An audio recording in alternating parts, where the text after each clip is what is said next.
Bueno, esta es la iglesia de Eristein, ¿eh?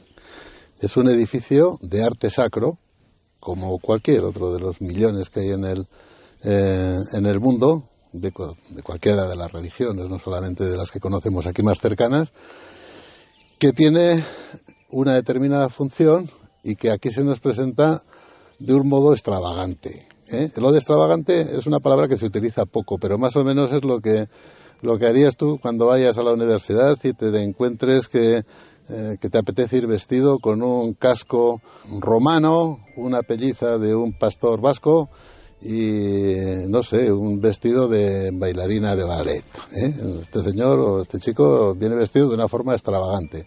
Pues así es Eristein. Eristein es extravagante porque está vestida de muchas cosas. Se puede hablar de cosas muy diferentes de esto.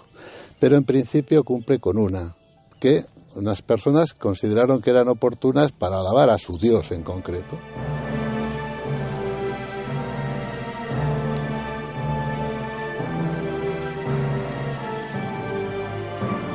Hoy es una iglesia adaptada para el rito que conocemos más habitualmente, el rito romano.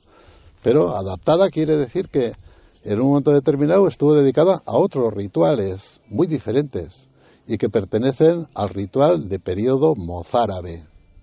Sí, pero ese ritual se hizo en una iglesia construida donde existía un antiguo templo romano pagano y de ello tiene muchas reminiscencias, ¿eh? Los rituales romanos de aquel primer edificio que se hundió y que luego se utilizaron sus materiales para hacer el primer edificio cristiano, pues acogían de buena gana los rituales antiguos ancestrales de las zonas donde se construían. Por eso es un combinado de cosas de una trascendencia muy grande, pero siempre vinculadas con rituales. Y ritual es sinónimo de una cosa, nos lleva a intentar definir qué es lo teatral, ¿eh? Lo teatral es una cosa muy importante por lo que vamos a ver a continuación, y es cómo se transmitían los conocimientos o cómo llegaron aquí las cosas que hoy hemos venido a ver, fundamentalmente unos frescos pintados de época que se considera como protogótica, románica de transición, francogótico, bueno, en fin, una serie de cuestiones que veremos con más detalle cuando estemos dentro.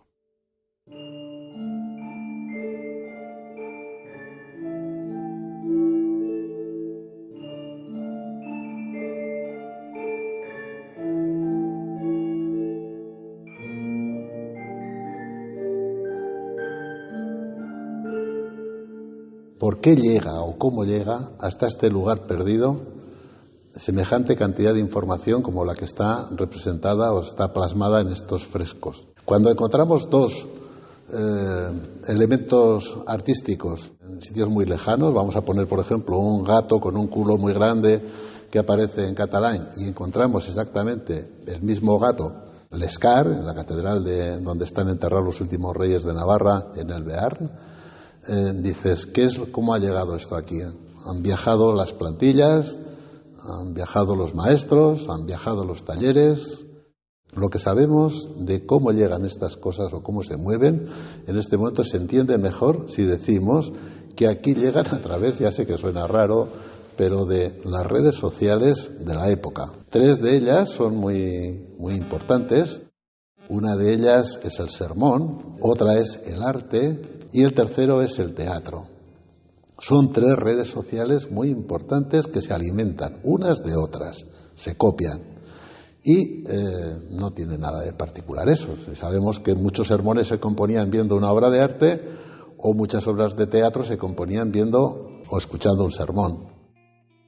Esto no es novedoso, esto ya se sabe. Lo que sí es novedoso es que a partir de un determinado momento los estudiosos del arte dicen que hay una regla de oro para esas tres redes sociales, que es que cuando copian unas de otras son fieles a lo que copian a la otra red, no son fieles ni a la Biblia, ni a los evangelios, no, son fieles a lo que han visto.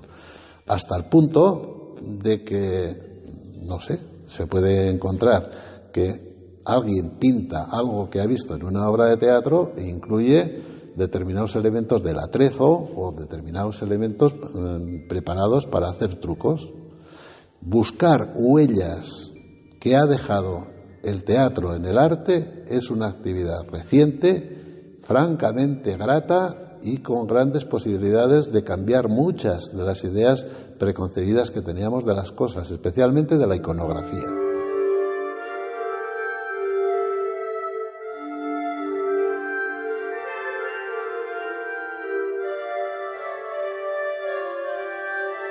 Las huellas que deja la teatralidad religiosa dentro de un edificio de arte sacro es impresionante. No solamente se limita, yo sé que son más curiosas cuando descubres que alguien ha pintado pues una cosa que no tenía nada que ver con la escena representada, ¿no? Pero las hay de carácter arquitectónico. Se diseñan los edificios para poder hacer determinadas representaciones teatrales. O se incluye la escultura para diseñar los espacios que han de ocupar determinados actores. Nosotros vamos a fijarnos en algún elemento pequeño, curioso, de lo que estamos viendo, que es la iglesia de Eristein, ¿no? En primer lugar, una imagen que siempre hemos conocido y siempre se ha estudiado mucho. Aquí hay demonios pintados en un habitáculo donde hay representados un montón de ellos, ¿no? Bien, si se miran atentamente desde la perspectiva teatral, descubres claramente que son personajes que están disfrazados, que tienen, como el que pone encima de su cabeza Lucifer, pone claramente una cabeza como las que solemos decir aquí de Kiliquis, y lleva puesto una especie de mono con vellosidades que solamente vemos en las pantorrillas y en el brazo. Está diseñado de esta forma. Este es un decorado que además da la pista de cómo y de qué manera se tienen que disfrazar las personas en años sucesivos.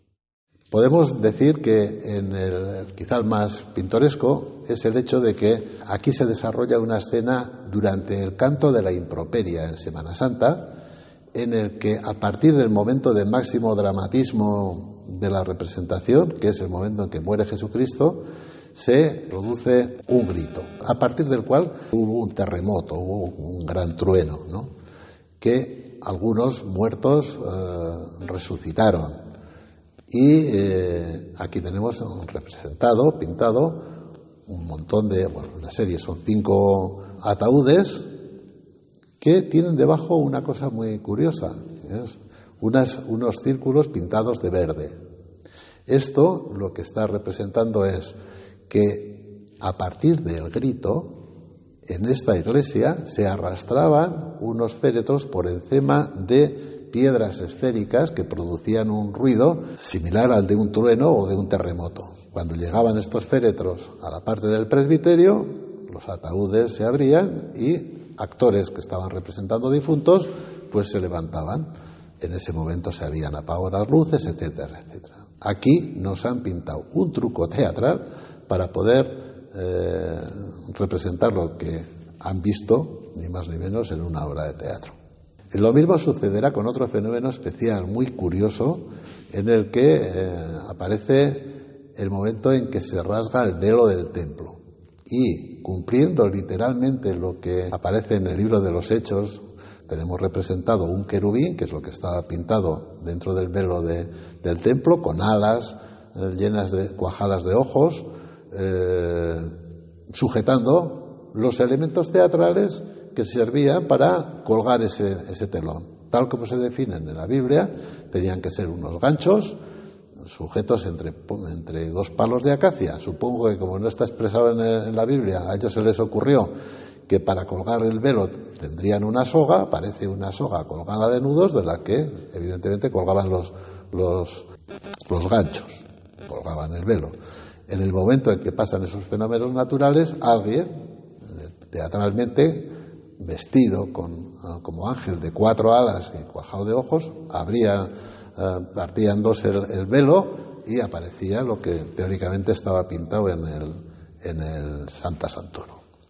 Y por último, quizá la parte más importante o más importante o que ha servido para poder entender claramente cuál era la obra que se representaba aquí con este decorado, podemos ver es la imagen de Cristo, delante del cual se cantaban las improperias, que está con un dedo, con el dedo índice, señalando a la imagen de la sinagoga, y que en el momento de expirar vuelve la cara hacia la Iglesia Católica, y en ese momento se produce ese grito que, queriendo captar el momento de mayor dramatismo de lo representado, ha sido pintado como el alma de Cristo con una cara humana.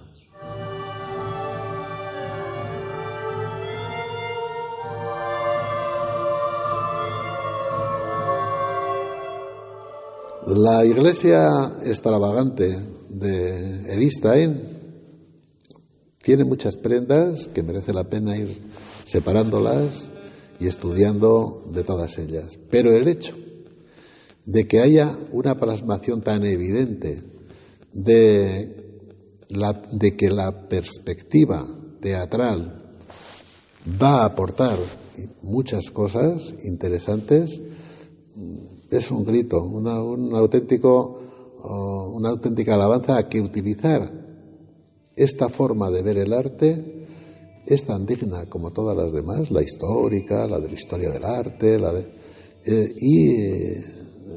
es nueva, está prácticamente sin contaminar. Esto es importante y con esto se van a conseguir grandes avances en poco tiempo.